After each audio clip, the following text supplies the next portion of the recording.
welcome. Thank you so much. Well, who are you? I don't know. I know who you are, Reynolds.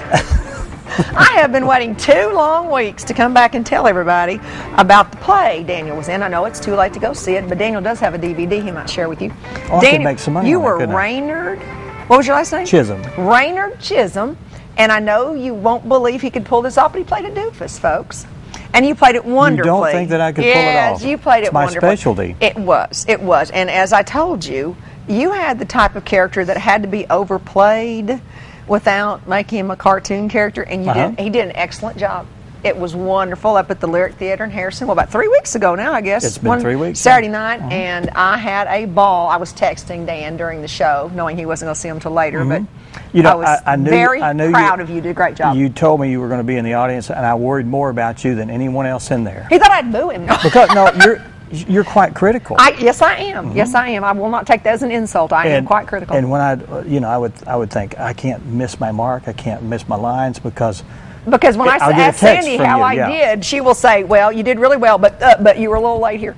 It was wonderful. But your texts were quite lengthy and descriptive. Descriptive. I thought you did a great job. Well, thank you. And when it first started, when the first 2 women first started talking, I couldn't hear them very well, and I thought, "Oh no," because I don't want to hear very well anymore. Too much loud music, and I thought, "Oh no, I'm not going to be able to hear very well." But they quickly, within a sentence or two, they adjusted. Yeah. And the acoustics were wonderful. You could hear everybody. Everybody did a good job. It was a great play. Yeah. I really enjoyed it. Were you there Friday or Saturday? Saturday night. I came Saturday that night. was the best one, I think. The first night, you kind of get the jitters out.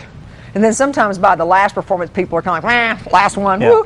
Sometimes they'll act a little silly, but you had good crowds the whole time? We had fairly good crowds. I think there was 100 Saturday night and it was 70, 80. Pretty full Saturday night. There was a lot of people. And lots of laughing, and like you say, the only criticism anybody can have is like you don't get to hear the next line because people behind you are laughing so loud at what was just said. Well, we were prompted to, we were told that, when there's a laugh, you stop. You stop and wait. And most people do. That's pretty tough because if you're on a roll with your dialogue and you have to start in the middle of a dialogue, you think... Well, you feel kind of awkward, like... Yeah. Are they going to think I forgot my line because I'm pausing and everything? But it was well done. I thought everybody did a good job and stuff like that. I'm glad did you do your line, "I love Pharaoh" for the people? Could you do that, Dan? Would you want me to do that? Do that right now, Dan. Go ahead, I dare you. Well, I just love Pharaoh. How's that? That was great. He did that the first time I said that was your best line ever. I'm like texting him the whole time, like being a bad audience member. I kind of hate doing that without my hunting hat and my glasses. Oh, he had the plaid hat with the ear things down and everything. It was good. Well, maybe 10 characters in the play? There's 13. 13. It was a big cast. Big cast. So, and I know everybody in Mountain Home supports the Playhouse here, so I know that. Now I know what they go through. Yes. And so there's a lot of work involved. How many weeks did you rehearse? I think we rehearsed 5 weeks, 4 or 5 weeks. I think they do about 6 weeks here. How many nights a week? It was just the 1 weekend. No, how many nights a week did you rehearse? Oh, we rehearsed every night. Okay, yeah, that's what I thought. Yeah. It's Monday through Friday. It's a big commitment when people say... and with a big cast like that, there's commitments all throughout the week. So I wasn't there on a Tuesday, and then other people weren't there. So does somebody just read your lines? Somebody just there was a guy that was reading the old lady's lines. And you get used to that, and then when the real character comes in, you go, I'm off. I'm thrown completely off because you're waiting. Were you waiting. Nervous? Not to the point where when I came out on stage I wasn't nervous, but up to the when I learned my lines, I broke that barrier, and then learning the character, I broke that barrier, and then you having to walk and stand and move, and of course I didn't do a whole lot, so I didn't. That wasn't a big issue. But it is kind of. I remember one time, I don't know if I was watching something on TV, I guess, and they said what every actor really wants is to be able to sit down.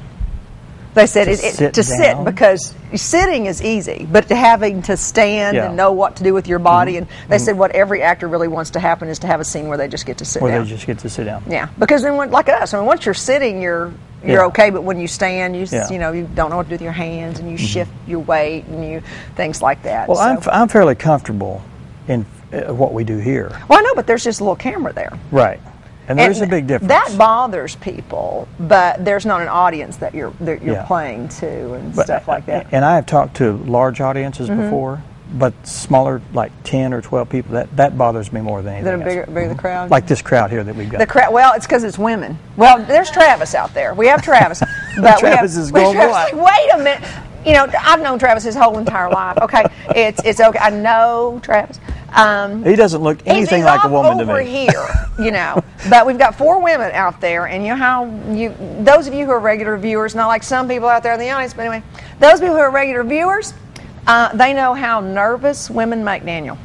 They do. And he's scared of women. He just has all kinds of issues with women. I don't have issues. Not those kind of issues. You have issues with you every time we get the red hat lace. We had some red hat lace. You know that? Oh my gosh! The day we had like 20 red hat lace. I thought you were going to give you Valium or something. You were coming apart. My blood pressure was up. I think you were, because I mean they were some dandy. If you've ever met red hat women, woo! They have personality on steroids. Let me tell you. I like women, and it's.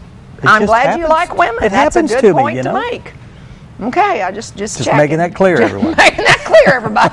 Woo! Okay, just in case anyone did not know for sure. Yeah. Okay. Well, Betty was here earlier. I'll check with her to make sure. She's a woman. I like her too. You like her just fine. Absolutely. We know. You've talked often about Betty, but I'm glad your play went well. What have you done since I saw you, Daniel? Well, I'm working on a project. Like what? I'm covering my decks with roofs. I mean, home improvement. Home improvement. Well, then I told you I was doing home improvement too, so it must be the time of year. I've got photos I can show you later on about. So your cover? Are you going to screen it in? We're going to put screens in it. Yeah. Oh man, I'd love to have a screen porch. I've got a hot tub out there that's covered, and so it's a huge project, and I'm doing it alone. But didn't you build your own house? Yeah. Didn't you? I thought you, Betty, actually built it yourself. So that's good. That gives you a lot of pride. It does. And I like where I live, and we say quite often, you know, we want to. Should we move? And then you get out on the porch and it's quiet out there, and you're. How many miles from town? It's 11 miles from town. Oh, that's not too bad. About a mile on a dirt road, and we're in the middle of 20 acres, so it's quite peaceful out there. Well, good. So I don't want to move. Anyway. Good. Well, I like that. You know, we've got we need to get. We have an exciting. It's almost like having Charlie's Angels here.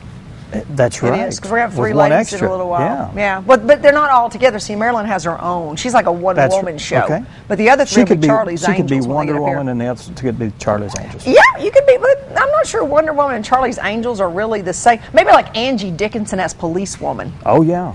And then Charlie's Angels. They're all both like the detective genre. That'll work. Wonder Woman was different. That was different. She was, every man remembers Wonder Woman, that little outfit.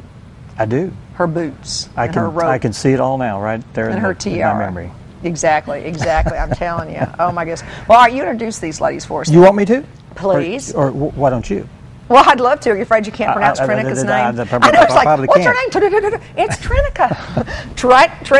Trinika Self and Judy Jensen and Vicki Fox, and they're here with a fundraiser, and I wish I had auction. my fundraiser auction, because I wish it's for Dora Wilkes Barrow. Brown. And sorry, I didn't write that down for you. If you don't know her name, it's probably on here, I just haven't looked at it, you will recognize her face. And so those ladies have joined forces to combine to have an auction fundraiser to help her with some health issues and things that she's got going on in her life. And every one of us have had to deal with things like that, so you stay tuned so you can hear all about that. And then we have Marilyn Doran, who is here. She works for the Fred Berry Conservation and Education Center over there in Yellville, and she's here this summer to talk to us about Movie Monday, it looks like. Yep. Some of the children's programs and things they have over there. And then finally, the lone male in the audience, that would be Travis Dozier. And like I said, I really know Travis's mom and dad, but I have known Travis his whole life too. And he is here with the Yellville Chamber of Commerce, and they have a contest, like a logo. Is that what it is, a logo contest? So if you like contests and you're one of those creative, jingly type people, then Travis wants to talk to you. So you hang on and wait for Travis so you can kind of find out what's going on. Okay. And we might have a couple special We guests. have a couple. Well, we have the ghost of David Osmond who may pass through, the mayor. We've got him scheduled, and he's not here yet. He's a busy guy. And sometimes when he's on, he kind of buzzes in, says hello, and he buzzes right back out. And you know, the annual Buckethead Bash is going to be coming. Now, Bob Chester, you know, if he's not here, he just simply got mixed up. You guys all know Bob with the Buckethead Bash, and he's on every year. He's scheduled to be here. And the Buckethead Bash is a humongo deal. So even if Bob's not here, I bet we could remind people that it'll be a Thursday, Friday, and Saturday. There'll be all kinds of stuff. The Bucketheads will roll through and all that. If we had the information, we know all about the Bucketheads. Bucketheads are groovy. We can talk all about the Bucketheads. We could. All right.